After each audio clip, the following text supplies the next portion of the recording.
Olá, gente! Chegou a hora do programa Raízes Jornalismo Cultural, que conversa hoje com o professor Altair Salles, doutor em antropologia, e o tema da entrevista dele hoje é sobre a tragédia de Mariana, do Rio Doce, e sobre o meio ambiente, sobre o Cerrado, sobre a bacia amazônica. Enfim, o programa Raízes Jornalismo Cultural hoje é meio ambiente. E ele já está no ar.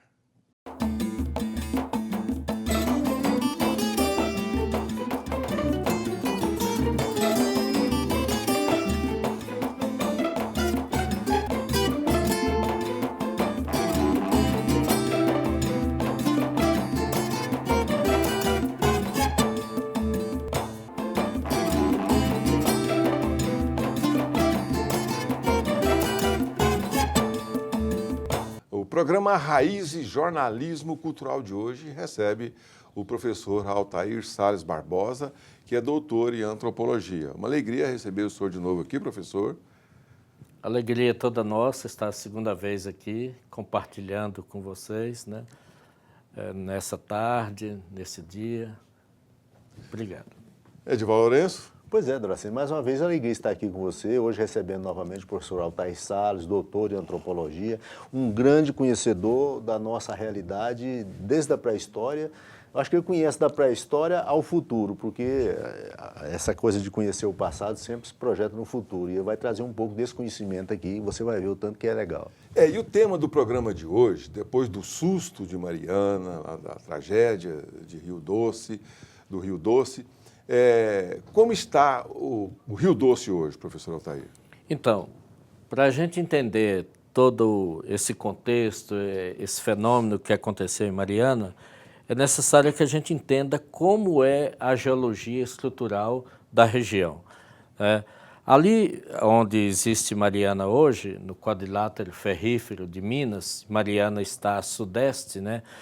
Ali surgiu em função de movimentos tectônicos, várias tectônicas, numa época em que os continentes ainda eram juntos, unidos, surgiram esses movimentos lá, que depositou na região uma grande quantidade de minérios, vários tipos de minerais e alguns minérios, né?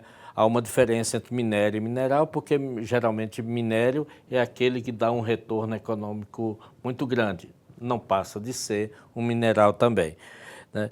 E depois disso, houve vários ciclos geológicos, né, que aconteceram na região e contribuíram para que houvesse vários dobramentos, que a gente chama dobras, né, na região, falhas, e fragmentasse toda essa configuração geológica da região ali de Mariana. Então, na realidade, Mariana, ela é um conjunto, a gente pode dizer assim, de uma grande quantidade de minerais juntos, né? Que você tem o itabirito, que é o minério de ferro, juntamente com rochas metamórficas, com areia, com argila, com quartzito, pirita de arsênio, uma série de coisas você encontra na região, tudo de forma misturada. Então, antes de tudo, é bom dizer também que lá na região existe a melhor escola de geologia do Brasil, que é uma das ilhas de excelência entre as universidades brasileiras, que é a Escola de Geologia de Ouro Preto, né, que orienta todo aquele tipo de exploração feita na região lá. Então, é uma região que procura adotar todos os procedimentos normais para a exploração do minério de ferro na região. Então, como é explorado o minério de ferro lá? Você cava, né, com escavadeiras grandes, né, reúne toda aquela grande quantidade de minerais, porque no caso específico de Mariana, o itabirito, que é o minério de ferro, ele está misturado com uma série de outros minérios. Então, você junta todo aquele complexo, todo aquele conjunto de minerais e leva para um tipo de compartimento em que ele vai ser lavado, né? Ele vai ser lavado. Então, você lava com água, lava todo, faz toda a limpeza. O rejeito, que é basicamente areia, argila, xisto, né? é depositado novamente de onde foi retirado aquele material para ser lavado. E o minério de ferro é retido e processado. No caso das companhias que trabalham em Mariana, a Samarco, por exemplo, elas trabalham fazendo bolas de ferro, pequenas bolas de ferro, que se chama pelletização, e essas bolas são utilizadas para exportação, para depois virar o aço e virar outros tipos de componente mineralógico, né? Então, o que ocorre lá é isso. Então, nesses locais onde vão sendo retirados, vão ficando essas grandes bacias, né, que você vai jogando o entulho. Só que como você lava o rejeito com água, esses entulhos vão sendo misturados com água. E essa água tem que ser contida, esses rejeitos têm que ser contidos. Como é que eles são contidos? Através de um barramento ou através da formação de um talude feito com material do próprio local. O material do próprio local é um material frouxo, né? Areia, né? Quartzito, xisto, rochas sedimentares, que não dá uma compactação ideal para sustentar todo o peso. Caso haja uma anormalidade excepcional, esse talude não comporta todo o peso, né? Caso haja, por exemplo, uma inundação. Ele é incapaz de suportar todo o peso contido ali naquelas valas e contido naquelas bacias de sedimentação. Então, outra coisa importante a dizer é que Mariana se situa no que a gente chama de anticlinal, ou seja, é uma dobra que vem do interior da Terra, e ela fez mais ou menos isso, né, de forma convexa. Então, todo aquele complexo, toda a água que cai ali, escorre para o vale, porque a própria geomorfologia da região permite isso, que é o Vale do Rio Carmo, que é afluente do Rio Doce. Então, tudo isso ocorre nessa região. Então, existem essas barragens, né, de rejeitos, né, onde guarda o rejeito que não foi aproveitado na exploração do ferro. Então, isso é o primeiro caso que o primeiro elemento que eu gostaria de destacar. O segundo elemento é que, atualmente, em função da política brasileira, que não incentiva a fixação do homem do campo e que privilegia a entrada do grande capital, expulsando, quer dizer, a ausência do Estado que não implanta nas comunidades rurais hospitais de primeira categoria, escolas de primeira categoria. Isso provoca o chamado êxodo rural, que atualmente recebe a denominação de desestruturação ou desterritorialização do homem do campo. Então, esse homem sem nada para fazer no campo vai para a cidade, né? E para a cidade ele vai, como as cidades já estão saturadas, eles vão ocupar os locais impróprios para a ocupação humana. Então, vão ocupar fundo de vale, encosta, que é o caso de Mariana. O programa Raiz e Jornalismo Cultural volta já já. Não some, não.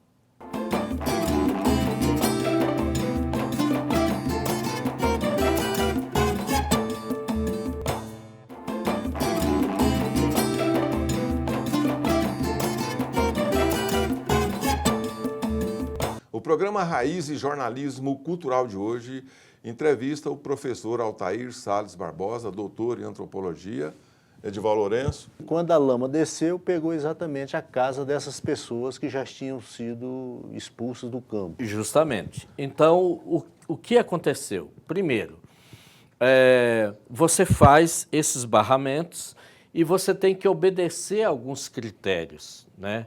É claro que se você dizer quem foi o culpado, não existe culpado, mas existe responsabilidade civil, né, daquela empresa que deveria tomar alguns cuidados, né, como você mesmo levantou, no caso da ausência de sirenes, né, para alertar a população que algum desastre poderia acontecer. Só que a coisa foi tão rápida, o fenômeno aconteceu de forma tão rápida. Por que aconteceu de forma tão rápida?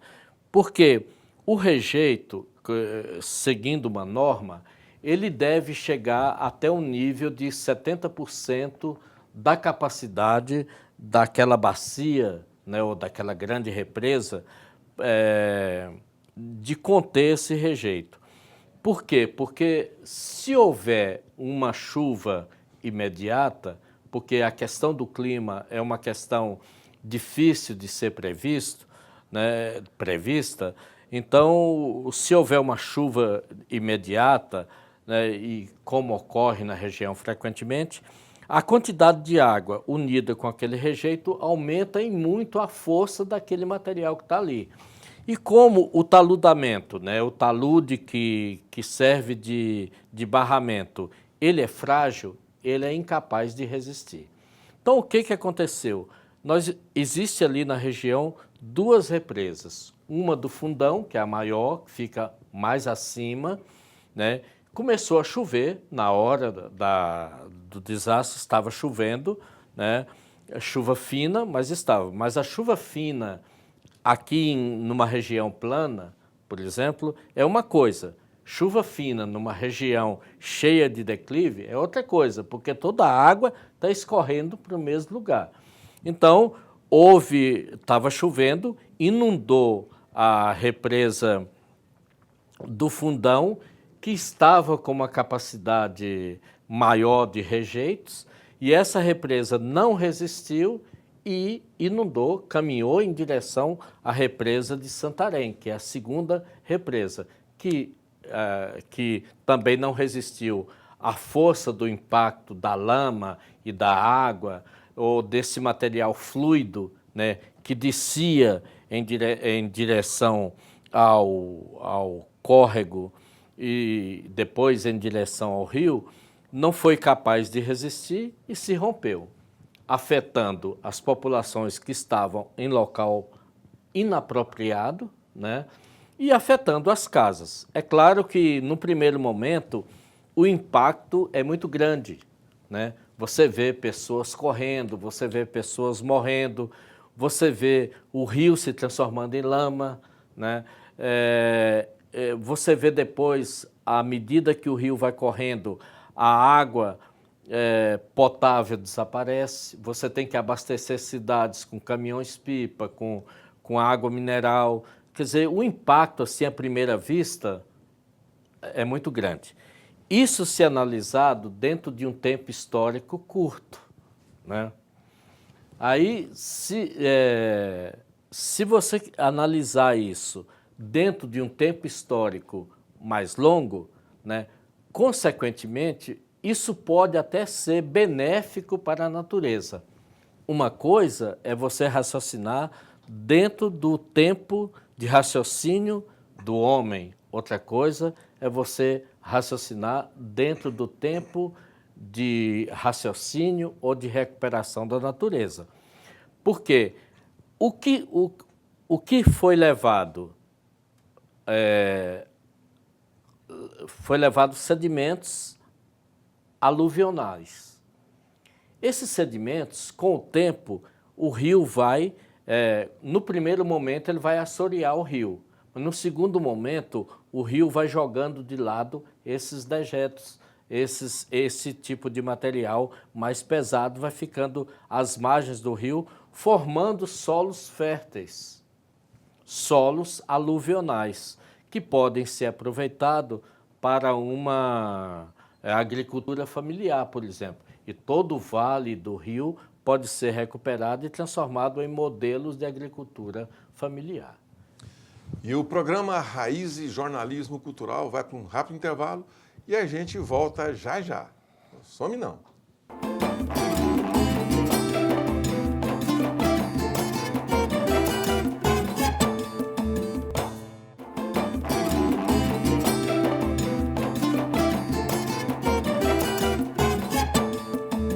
O programa Raiz e Jornalismo Cultural de hoje entrevista o professor Altair Salles Barbosa, antropólogo, doutor em antropologia. Edivaldo Lourenço? Pois é, Doracino, a grande questão que o professor poderia nos esclarecer, se esse acidente que a gente está vendo, com grande impacto na mídia, ele é o maior acidente que aquela região que está sofrendo, que o Brasil está sofrendo, se esse é o grande problema ambiental. Não, na realidade a grande imprensa nacional está classificando esse fenômeno, né, como o maior desastre ecológico do Brasil. Não é. Então, se você faz uma análise rápida, comparativa, a quantidade de lama, de sedimentos que o Rio Amazonas joga no oceano é muito maior do que todo esse que o Rio Doce jogou nesses dias. O próprio Rio Parnaíba, que formou, pela quantidade de sedimentos, formou o delta do Parnaíba com 74 ilhas, só para dar uma dimensão. Então, existem outros fenômenos ambientais brasileiros que ocorre como a diabetes, de forma silenciosa e que ninguém noticia. Porque o fenômeno de Mariana é um fenômeno que daqui uns dias ele desaparece. Tudo entra na normalidade, se normaliza. Então vai entrar na normalidade de sempre. Mas outros fenômenos que acontecem ambientalmente no Brasil são fenômenos irreversíveis. E um deles pode ser caracterizado pelo desmatamento do cerrado. Por que isso?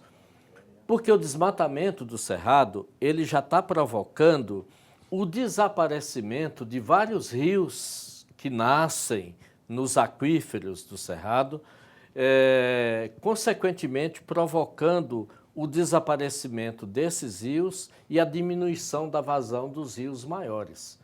Então, esse sim é um grande problema ambiental brasileiro que merece ser levado em consideração. Porque o desastre, comparado com o desastre de Mariana, que vai ser normalizado, esse outro tipo de desastre, ele é irreversível. Se nós olharmos, por exemplo, os rios do oeste de Minas, do oeste da Bahia, só para dar alguns exemplos, vários rios ali já perderam mais de 100 quilômetros de extensão de seus cursos. Só começam a correr nos últimos quilômetros. Por que o cerrado é irreversível quando ele é desmatado, professor? O cerrado é irreversível porque é um tipo de formação vegetacional que ele já chegou no seu clímax evolutivo. Uma vez degradado, ele não se recupera mais na plenitude da sua diversidade, como outros biomas brasileiros. Ele precisa de uma série de elementos para fazer com que ele se recupere. Então, uma vez que você retira o cerrado, você retira, porque o cerrado, como dizia Carmo Bernardes, né, o cerrado é uma floresta de cabeça para baixo. O que você vê acima da superfície do solo se refere a apenas 1% daquela planta, né? O resto está abaixo do nível do solo.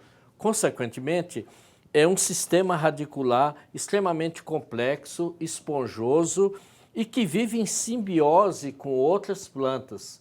Então, se você destrói a parte superficial do cerrado, você está impedindo que esse tipo de ambiente capte a água da chuva e deposite essa água no lençol freático e, consequentemente, alimente os aquíferos que existem na sua parte mais profunda. Isso já está acontecendo. Os aquíferos do Cerrado já chegaram no seu nível de base. Tanto o aquífero Bambuí, onde nasce o próprio Rio Doce, e o São Francisco e o Jequitinhonha, como os aquíferos Guarani, onde nasce toda a bacia do Rio Paraná, como o aquífero Urucuia, onde nascem todos os rios que alimentam parte do Amazonas e todo o São Francisco, esses aquíferos já chegaram no nível de base. numa região em que está sendo, a cada ano que passa, ela vem sendo devastada em sua totalidade. Então, esse sim é um problema irreversível, porque daqui a alguns anos nós não teremos mais água para tocar toda a iniciativa econômica da região, além do que é uma região muito vasta, superpovoada. Essa população vai viver de quê? Sem água? Né? Como vai viver essa população? Então, isso sim é um problema que deveria ser encarado com muito mais seriedade. Professor, o que vai acontecer então com esses metais? O que vai acontecer com essas margens do Rio Doce até chegar no mar? Não, com as margens não são metais pesados, né? São minerais, né? Argilosos e sedimentares. Então é argila misturado com areia, que misturado com outro tipo de latossolo ferroso, dá um solo de alta fertilidade natural. Como o solo que o Nilo traz todo ano e deposita perto do Egito, provocando aquelas manchas de solo altamente fértil que o Egito soube, desde a pré-história, aproveitar e cultivar os seus cereais. No caso aqui do Rio Doce vai acontecer a mesma coisa. Isto se o Rio Doce continuar existindo, porque quem alimenta o Rio Doce é o aquífero Bambuí, que nasce e depende das plantas do Cerrado também. Quer dizer, o perigo maior... O perigo maior está aqui no Planalto Central Brasileiro, em que o Cerrado está sendo devastado. E por que que isso acontece? Por que que isso é perigoso? Porque a água ela só é armazenada em bacias de sedimentação. Nós temos no Brasil, no substrato do território brasileiro, duas formações geológicas chamadas de cráton. O cráton do São Francisco e o cráton do Amazonas. Aonde tem cráton, só existe água no lençol freático. Não existe aquífero em cráton. Só existe no lençol freático. Se houver uma estiagem mais ou menos prolongada, o que que acontece? A água desses rios desaparece. Por isso que os rios do Nordeste, que correm sob o cráton do São Francisco, são rios temporários.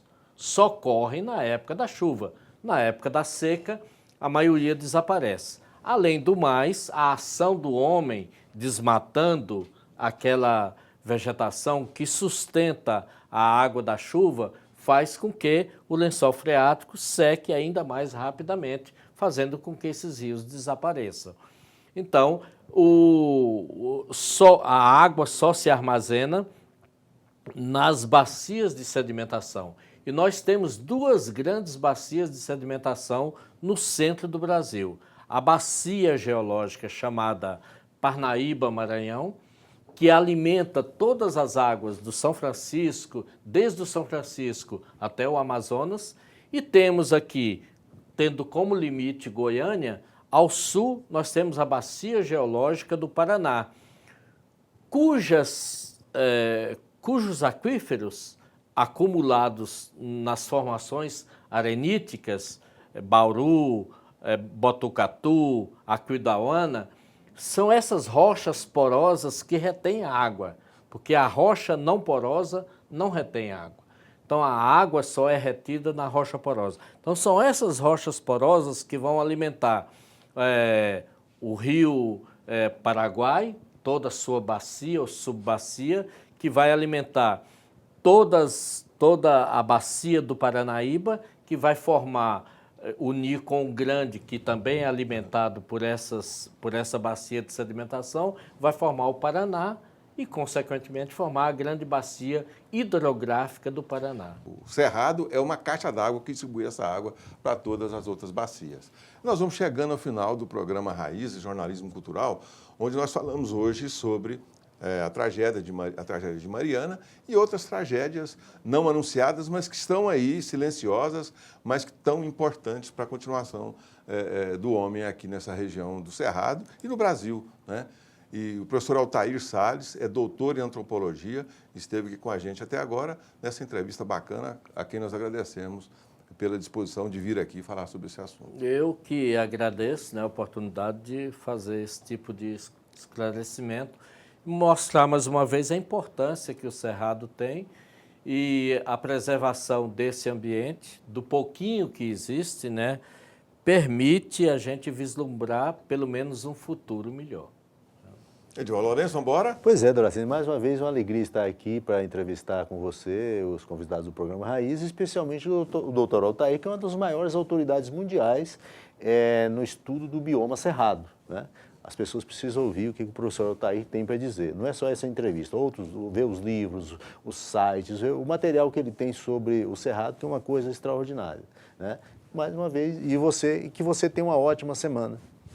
E a gente se vê no próximo programa. Até lá. Não some não.